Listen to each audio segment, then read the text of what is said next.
บทักทายสบายดีพี่น้องเนาะทักทายสบายดีพ่อแม่พี่น้องฝั่งลาวฝั่งไทยกันเบิดสุขูสุคนพี่น้องเนาะ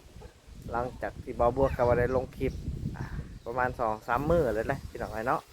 วันนี้ก็สิมาอัปเดตบรรยากาศตามหมู่บ้านเฮาคือเก่าหั่นแหละพี่น้องเอ้ยเนาะหลังจากที่บ่าวบัวก็อยู่แต่ในห้างนะพี่น้องแล้วก็ไม่สบายช่วงนี้เนาะแบบว่าอากาศเย็นเสียงมันสิเปลี่ยนพี่น้องเนาะแต่จริงมันก็ปกติพี่น้องเนาะพี่น้องเนาะวันนี้สิมาสัมภาษณ์พาคินให้สบายดีปะสบายดีFCปะว่าพาคินพี่น้องลูกชาย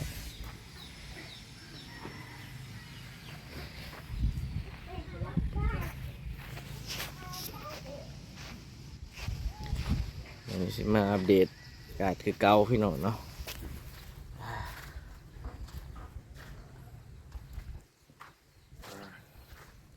บอกว่ากะบ่ได้ไปถ่ายคลิปอยู่ไสพี่น้องเนาะช่วงนี้บ่บัวกะอยู่แต่ในห้างเนาะบ่ค่อยมีเวลาเนาะพี่น้องเนาะบ่บัวก็ได้เนาะอยู่แบบส่วนตัวสั้นๆพี่น้องเอ้ยบ่ได้ไปถ่ายอยู่ไสดอกพี่น้องเนาะบ่บัวก็ได้อยู่แต่ในห้างก็โอเคแล้วพี่น้องเอ้ยเนาะบรรยากาศในห้างก็ดีเลยพี่น้องเอ้ยเห็นว่าหานเสริมสวยของหานบาบัวเนาะพี่น้องเนาะนี่คือสร้างอะไรครับสร้างละน้อยบ้านนะสร้างนะพี่น้องเพิ่นก็เป็นสร้างเนาะเพิ่งจบมาใหม่ๆพี่น้องเลยจบมาหมาดๆเลยนะพี่น้องเลยมานี่ขอทำนะFC แล้วสวัสดีแล้วบอก FC สวัสดีมื้อนี้เนาะพี่น้อง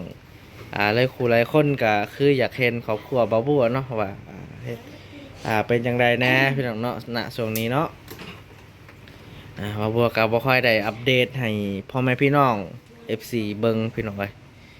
ว่าเฮ็ดหยังแน่อยู่จังไดกินจังไดพ่อแม่พี่น้องเอ้ย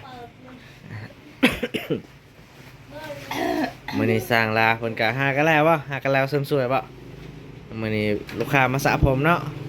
บ่มีว่างานยืดงานดัดบ่มีเนาะบ่เพราะว่าช่วงนี้ลูกค้า ได้แต่สระผมเนาะอากาศเย็นเนาะบ่มีใคร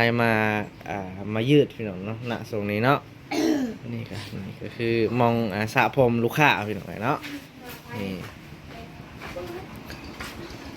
มองนี่ก็คือมองเปิดน้ำพี่น้องเห็นป่ะมันตรงบรรยากาศเนาะหานของสางบัวพี่น้องเนาะนี่ก็คือหานของบ่าวบัวพี่น้องบ่าวบัวกะปัดกวาดทำความสะอาดเรียบร้อยแล้วหานก็ได้เนาะนี่ก็ได้พี่น้องมาอัปเดตคร่าวๆให้พ่อแม่พี่น้องเนาะ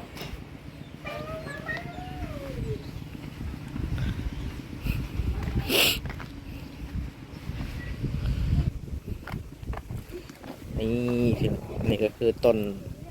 มะม่วงของบ่าวบัวปลูกเนาะ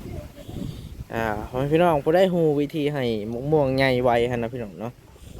เพราะว่าช่วงนี้บ่าวบัวอยากได้มะม่วงแบบให้มันสูงไวนะพี่น้องอยากได้สูงๆแล้วก็เพื่อจะให้ลูกค้าเพิ่นมาพักอยู่นี่เนาะเวลายามแดดนะพี่น้องยามอากาศร้อนแล้วก็พักในต้นไม้นี่เนาะยังเย็นนะพี่น้องตัวมันก็ออกไปเรื่อยๆได้พี่น้องเห็นป่ะยอดมันออกแตกออกเรื่อยๆแต่รู้สึกว่าต้นตัวนี้คือสีสูงนะพี่น้องแต่ว่าบ่าวบัวสีบ่ให้มันสูงเนาะต้นตัวนี้เนาะประมาณเม็ดหรือว่า2 เม็ดประมาณพี่เนาะเดี๋ยวบ่าวบัวก็สิได้ตัดเนาะตัดมาให้มันสูงนะพี่น้องให้มันแตกยอดมาแตกงานะพี่น้องเนาะบ่าวบัวให้มันสูงเนาะพี่น้องอันนี้เป็นยังบ่าวบัวจึงเฮ็ดแบบนี้พี่น้องเพราะว่าบ่าวบัวเฮ็ดแบบว่าเป็นประตูเลยนะพี่น้องเป็นประตูแล้วก็ต้องเป็นแบบว่า แบบว่าอัดแล้วก็ได้นะพี่น้องแล้วก็ยกขึ้นแบบว่าเฮ็ดขึ้นหลังคานะพี่น้องเนาะ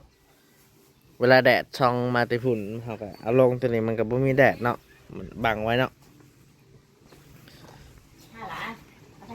วันนี้มาอัปเดตภาคินเนาะ ถูกไหม ถูเว้ยถูอะไรถู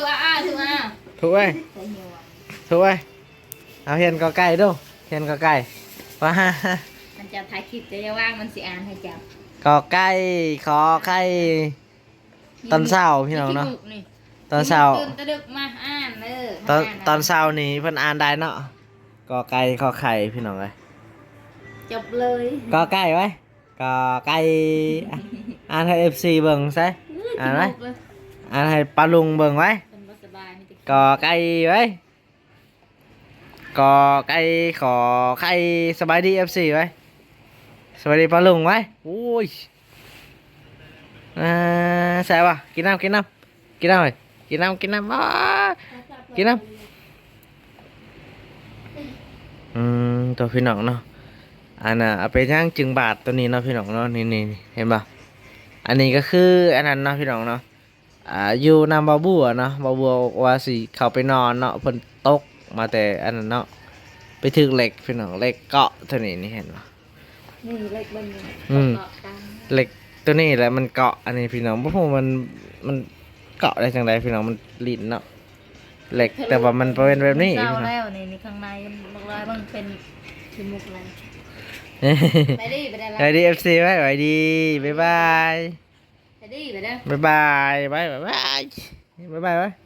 ถึกเหล็กตัวนี้แต่ว่ามันเป็นเหล็กอันนี้มันเป็นยางนะทางไหนมันเป็นเหล็กเนาะพอมันแตกออกเบิดเนาะแต่ว่าถึกตัวนั้นเกาะเรียบร้อยพี่น้องเลือดออกเต็มเลยพี่น้องคนดื้อเนาะงูนักขี่มูกโอ้ยจะเป็น FC ไว้ FC ขอบใจพ่อแม่พี่น้องปลาลุงเด้อไว้ขอบใจไว้บายบายอยากกินยังอยากกินขนมบ่พ่อกินบ่อยากปากพี่น้องตอนเช้าเนี่ยมักอาริอานกอไก่ข้อไข่เนี่ยมักเช้าๆเลยนะ น้ำ1 ครับ นับหนึ่งมึงดูนับหนึ่งมึงดูเอ้ยประมาณนั้นเขากิน 10 มันเบิดแล้วนึง แกกันยินมายากก็เด้อ มันเบิดเลย เดือดเสือ ใส่อีกนิดนึงมั้งเขาสิบิวให้มากินนมนะเขาไม่ใช่หรอกเลยมาดมากินนมพี่น้องไหมช่วงนี้ก็ยังกินนมเรื่อยๆเนาะถ้ากินก็ได้เพราะพี่น้องไหม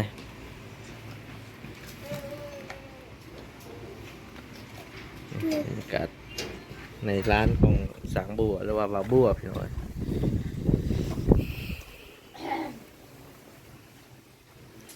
อะไรกันนี่เนาะบรรยากาศดีพี่น้อง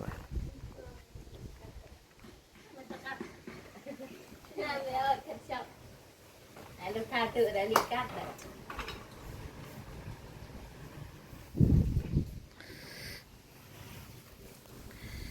ก็สิประมาณนั้นพ่อพี่น้องเนาะแล้วก็พ่อพี่น้อง FC ให้มาเว้าเรื่องน้องเบยเนาะเรื่องแบบนั้นเรื่องว่าให้ชี้แจงแบบนั้นแบบนี้เนาะบ่บัวยังสิบ่เว้าเรื่องนั้นเนาะพี่น้องเนาะเพราะว่าบ่บัวยังบ่สิว่าจังได๋พี่น้องเนาะบ่บัวยังติดตามเรื่องราวเรื่อยๆพี่น้องแต่ว่าสิบ่เว้าเนาะพี่น้องเนาะพ่อพี่น้องก็คือสิเข้าใจพี่น้องว่าเป็นหยังบ่บัวจึงบ่เว้าเนาะช่วงนี้พ่อบัวก็ยังเบิ่งคลิปอยู่หน่อย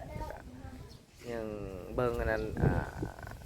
ทางนั้นอยู่ว่าเป็นจังไดเนาะพี่น้องเนาะพ่อบัวขายังเบิ่งเรื่อยๆพี่น้องเบิ่งคลิปเรื่อยๆถ้าว่าให้พ่อบัวออกมาเว้าพ่อบัวยังบ่เว้าเนาะพี่น้องเอ้ยเอาพี่น้องเนาะสำหรับคลิปนี้พ่อบัวก็สิได้ปิดคลิปไว้เพียงส่ำนี้ก่อนพี่น้องเนาะก่อนอื่นก็อย่าลืมฝากกดไลค์กดติดตามให้พ่อบัวเนี่ยเด้อพี่น้องเอ้ยเพื่อเป็นกำลังใจให้บาบูให้คลิปต่อไปพี่น้องเอ้ยเอาสำหรับคลิปนี้บาบูก็สิขอกล่าวคำว่าสบายดีพี่น้องเนาะ